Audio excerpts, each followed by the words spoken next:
Hey everyone, so glad you're here. Today, we're diving straight into an explainer that touches pretty much every society on the planet. We're breaking down the actual science, the history, and the real-world impact of alcohol. No fluff, just the hard data from our sources to see what's really going on inside our bodies and our communities when we take a sip. Now, you might be wondering, what's the true cost of just one drink? Well, let's look at a story I think a lot of us can relate to. Meet Amit. Growing up, Amit was your classic, ideal, middle-class kid. Smart, respectful, and honestly, he totally hated the idea of drinking. He thought it just ruined families. Literally zero interest in alcohol. Okay, let's dive into this. So, how does someone go from zero interest to a full-blown crisis? It starts when Amit turns 18, moves to a new city for college, and gets some space from his parents. He aces a test, his new friends are pumped, and they drag him out to celebrate. Bam, he has his first drink. Fast forward a bit, and that one celebratory drink morphs into casual weekend drinking. His friends are even hyping up his high tolerance. But then, heartbreak hits. A sudden breakup. His buddies tell him, hey, just have a drink, drown your sorrows. And well, it works. Temporarily, at least. He gets that chemical release of stress. But to keep that numb feeling going, he has to drink more and more. Before he knows it, Amit is trapped in a daily dependency. His temper gets short. Just days after getting married, this addiction boils over into a massive fight. He breaks a TV, raises his hand to his wife, and wakes up hungover the next day to find his mom and his new wife packing their bags. Literally, one college drink spiraled into an absolute disaster. So, how did Amit's brain and body get hijacked like that? To get it, we need to zoom out to the hard science. You see, alcohol has been around since way before human history.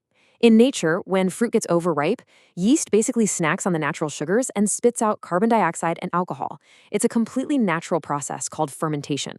But here's the kicker. Natural fermentation actually tops out at about 18% alcohol by volume. Why? Because anything stronger is literally toxic to the yeast itself. Humans, though, we weren't satisfied with 18%. We invented distillation. We figured out that by heating fermented liquid, trapping the alcohol vapor, and cooling it back down, we could artificially create hard spirits with massive, unnatural potencies of 30 to 60%. And this is where it gets fascinating. Look at the sheer jump in concentration here. Whether you're fermenting grains for beer, grapes for wine, or distilling potatoes for vodka, the final product is always the exact same chemical, ethanol. Human intervention, distillation, takes this naturally limited chemical and completely supercharges the alcohol by volume. So what exactly happens the second this highly concentrated ethanol enters your body? Well, step 1, it hits your stomach, which absorbs about 20% of it right off the bat. Step 2 is where the real damage kicks in.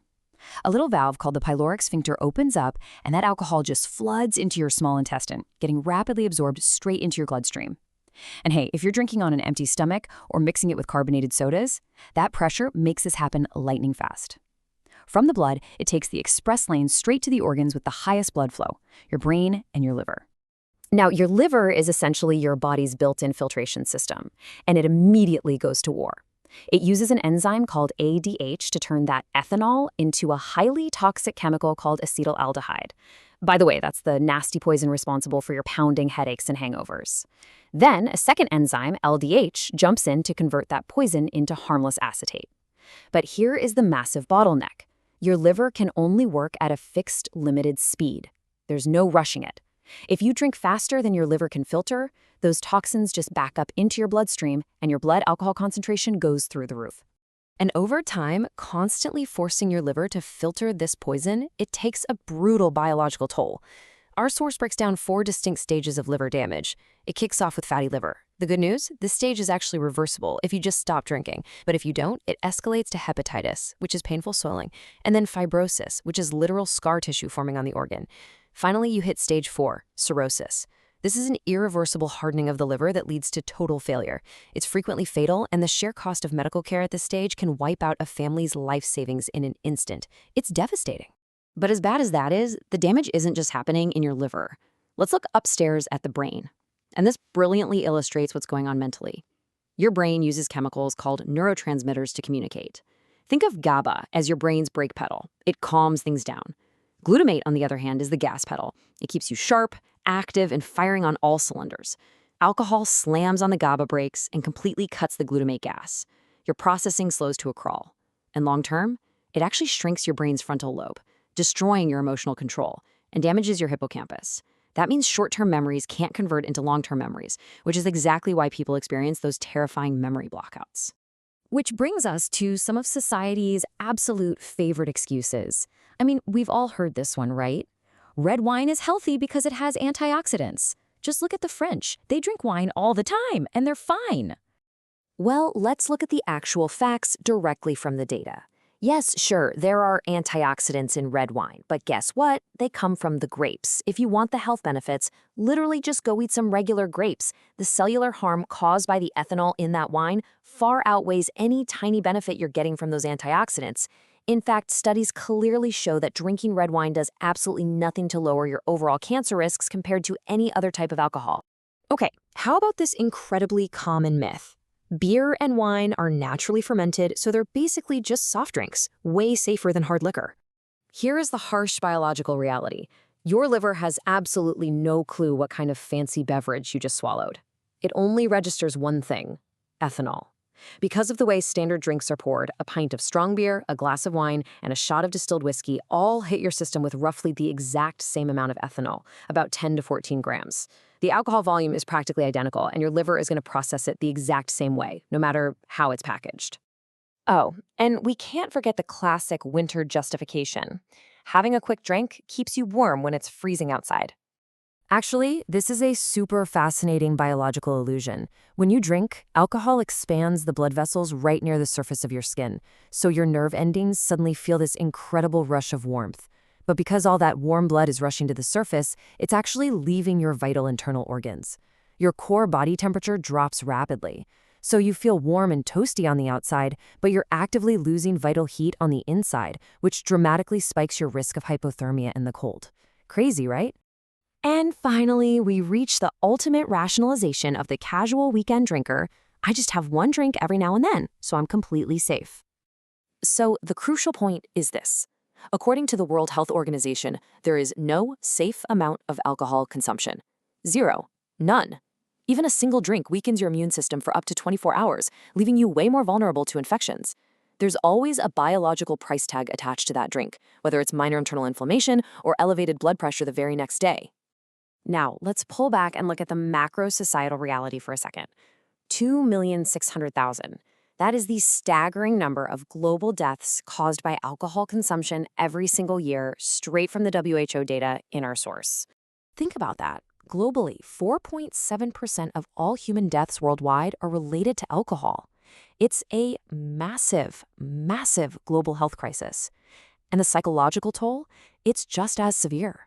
The source notes that a shocking 40% of all suicides globally are linked to alcoholism, and some studies suggest that number might be even higher. And the collateral damage on society is just devastating. Spouses of alcoholics face a 3 times higher risk of experiencing domestic violence. In India alone, there were over 3,300 drunk driving deaths in just 2020. Kids growing up in these homes suffer deep psychological trauma, constantly battling anxiety and depression. Plus, it traps vulnerable populations in this vicious cycle of poverty. You have daily wage earners spending a huge chunk of their hard-earned money on a few hours of temporary relief, which ends up trapping their entire family in severe financial distress. And it gets even darker. For the poorest populations, the cheapest options are literally the deadliest. Over the last 2 decades in India, more than 22,000 vulnerable people have died from drinking cheap, counterfeit liquor. This illegal stuff often swaps out ethanol for methanol, which is a highly toxic industrial chemical. One bad batch can instantly cause irreversible blindness or death. But hey, let's bring our narrative back down to the micro level. Let's check back in on Amit. Remember when his mom and his wife were literally packing their bags to leave? Well, in a final, desperate plea, Amit folded his hands and begged for one last chance. And guys, his recovery was brutal. He went through severe physical withdrawals, the shakes, and he even needed gastric medication just to stomach basic food. But he sought support, he kept his promise, and today, he's 47 years old, a highly successful entrepreneur, and he's been completely sober and thriving for 10 straight years. So how did he do it? Amit's family reached out to Alcoholics Anonymous, or AA. If you don't know, AA is a free, global, non-commercial organization that treats alcoholism as a disease, not some kind of moral failing. Amit actually still attends meetings every day. Our source heavily emphasizes that simply admitting you have a problem is the absolute most critical first step.